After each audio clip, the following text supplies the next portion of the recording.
When I go back and I look at documentaries, we look at those and we look at them with a different kind of wonder, I think, than we look at fiction films. What we have with the Videomatica collection, or with, say, the history of documentary, is the history of kind of unintentional wonder.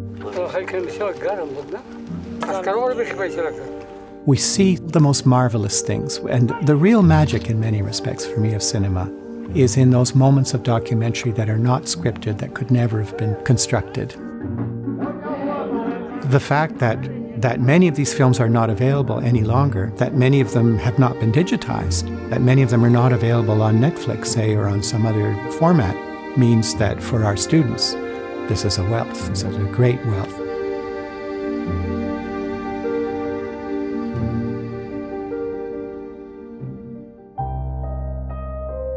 In the early 80s, there was still an emphasis, and always was in home video, on the latest thing.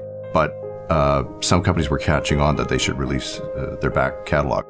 Graham was talking about doing something like opening up a video store. I said, why are you thinking about doing that? And he said, well, because I can't find any of the movies I want to see. There was a niche because the product was available in the areas that we were both very much interested in terms of film in, and nobody else was doing it.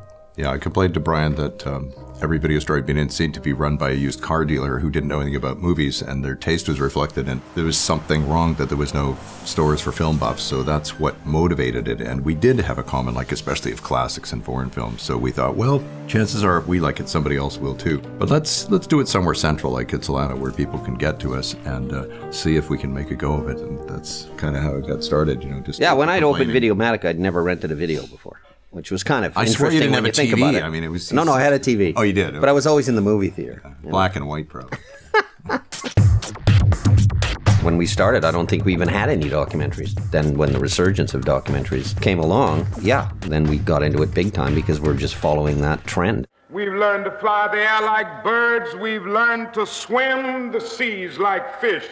And yet we haven't learned to walk the earth as brothers and sisters. Yeah, it was really encouraging to find out that in Vancouver there was a real interest in feature-length documentaries. It was huge.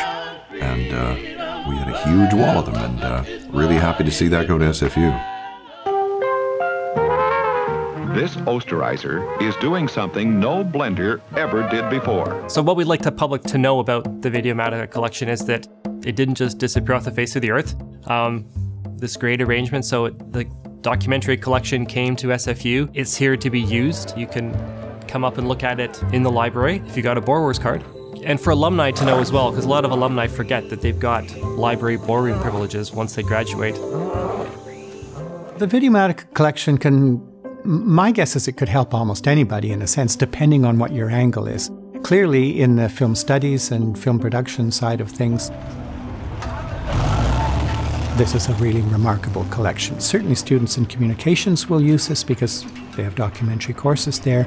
But I think anybody who wants to study cities, who wants to study architecture, who wants to study psychology, who wants to study almost any field of endeavor can find something in documentary that's interesting, that can reveal the world to them. In order to achieve one's own happiness, you should take care. You should serve other people. If you create more happiness on other people, then ultimately you get the benefit. What's very interesting about our relationship with SFU is that it's ongoing. The collection was bought up until it was taken over in the fall of 2011, and then it's kind of this collection that was preserved in Aspic for about 6 months.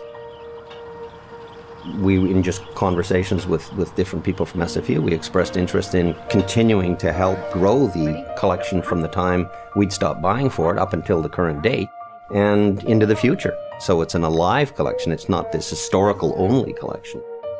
Brian and Graham are continuing their relationship with SFU. How lucky is that, I think, and that they're going to be selecting documentaries for the collection. This is terrific. This is a great thing, and I really welcome their continued support.